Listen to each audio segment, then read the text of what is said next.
Hello, and welcome to another segment of Meet the Filmmakers for the 2021 DLFF Film Festival. For obvious reasons, we are online this year. So May 28th to May 29th, you'll be able to watch all these films for free online, including Buffalo Scientists, which we're going to hear about right now. And I'm going to start by introducing you to Nick, who was the director of Buffalo Scientists. Why don't you tell us the log line or what it's about and a little bit about the project? So Buffalo Scientists is about a ex-history teacher that started working in a convenience store. And so he got fired from his job and now he's working there. And, you know, he has this boss that kind of harasses him. He's younger and kind of harasses him.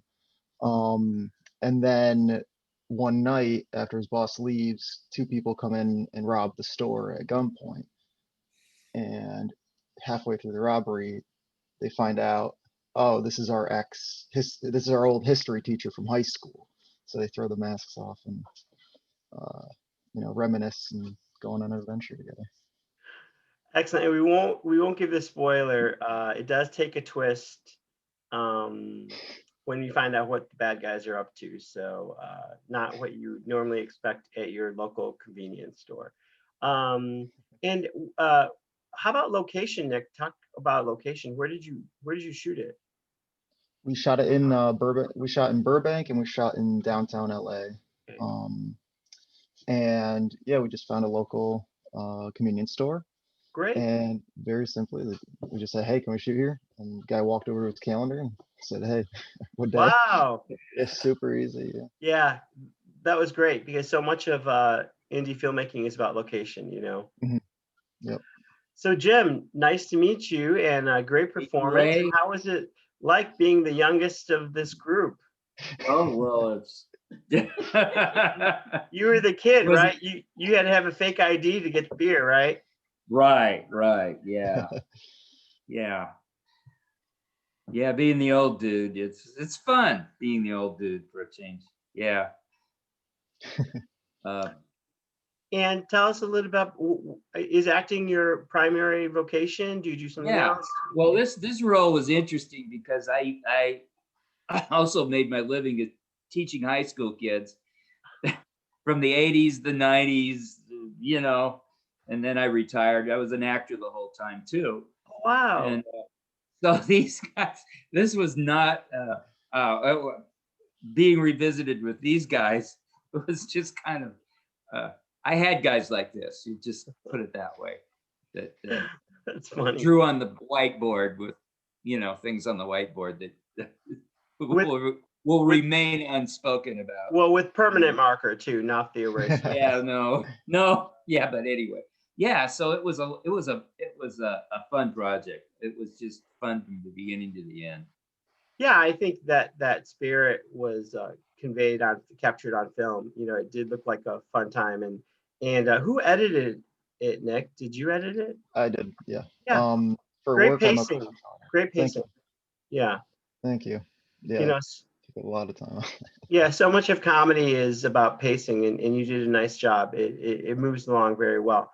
And you know, and it's funny because you were the director. It's like with independent filmmaking, like everyone wears so many hats. You know, Yeah. we actually have a slash award because it's like director slash editor slash, you know, like crafty slash. Yeah. Okay, great. Okay, so Vic, Yeah. now it's coming back to me. Now after Nick kind of gave the premise, I remembered who you were. You're a bad boy. I am. Yeah. Well, that's what they hired me for, to be a bad boy. Yeah, so I play Jim's boss in the movie, and I have a chip on my shoulder, so I'm not shy to show it. So.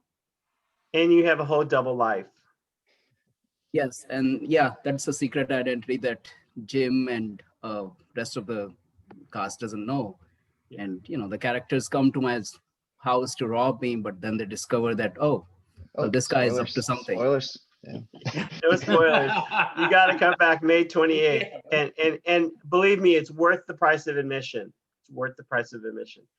Great job, Vic. It was, it's funny because you did do a very good job, and it was, as we're talking more, it's more and more of the film is coming back because I saw it quite a bit ago, but I look forward to watching it again. Okay, McPherson, tell us about how did you get involved in the project? Oh man, through a slew of auditions. Well, actually, it was just about 2 auditions. So you did not know Nick prior to this? I did not. No, I got this audition. I actually submitted myself for, I can't remember which character it was. I think it was for Preston's character, for Jeremy. And then I read for Alan. So I submitted myself for this project. It's so refreshing to actually hear someone get a role through his talent, you know? Oh, wow. Thank you so much. I appreciate that. Talent or hard work, both kind of the same thing, aren't they? Yeah. So. When did you guys shoot this? We shot it in June of last year, or yeah, 2019. no, Oh, the 2019. year before. Yeah, last year's before, been such a before blur. lockdown. Yeah, Okay. yes, before lockdown. Or the year that should not be named. Yeah. We shot it and Nick had 14 months of post. He doesn't- And all the time. Yeah. Yeah. Preston, do you do voiceover or are you a DJ? What's going on with your What's equipment? happening? Yeah, my late night DJ host. I know I host a podcast. My wife and I host a entertainment podcast, and What's it called? it's called No Business Like Show Business. Nice. Yeah, I you have gotta to check take a listen. Yeah, but yeah, I just love audio. So Yeah. I spend all my money on it. No, but my primary thing is acting. And Great. Similar to McPherson, I found this online. And it was magic in the room. I think it was kind of palpable. What was really exciting about the audition process for this particular one is what I love about Nick is he's so interested in figuring out the chemistry. And so what was cool about the audition process is we had this like kind of give and take in between the room. So we would go and we would do our first scene with someone and then we'd step out and there'd be this pairing process. And it was really exciting on the day because I think whenever McPherson and I just got together, it was like we felt it before anything else. We had just a tremendous time in the audition room. And I remember leaving going, if I don't even get the role, I had a good time with that guy. Yeah. And that was a great way to start. It's great because you fast forward, like instead of having to develop that relationship, by day 3 or day 4 of the shoot or scene 3 or scene 4, you started out with it and you probably had an enthusiasm to like start acting, to get into it. So that's Yeah, it great. was very easy. And one of the things Nick did pretty unique that I loved is when we started the project, he brought all of us together as kind of like a run through for theater. Like we literally straight up took the script and we improvised through the script in his apartment. And we did it a couple of times and we really got to kind of develop the bond between each other, but also kind of land on some funny moments that we wanted to capitalize on the actual film. So I think that was a great use of time, but I had a blast doing that. Yeah, that's great. That's great to hear that. That's a great strategy because I do think, the theatrical, a theater project, the process is so different from a film process. And I think you took advantage of the kind of the chemistry from the get-go and also the theater process. There's value in going from the first word to the last word on the page, Yeah. and kind of getting the rhythm, so that you're all kind of on the same page. Great. Well, it totally, you can see that. I was going to say you guys are kind of like a cult now, but I don't want to give too much away. But thank you so much for taking time out and being part of the DLFF Film Festival and more importantly, sharing your work.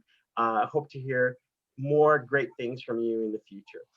Thank you so much for joining us. May 28th to May 29th, DLFF Film Festival will be online. All the films are for free starting at noon on the 28th. Check for our Facebook and website for links starting on the 28th. Thank you.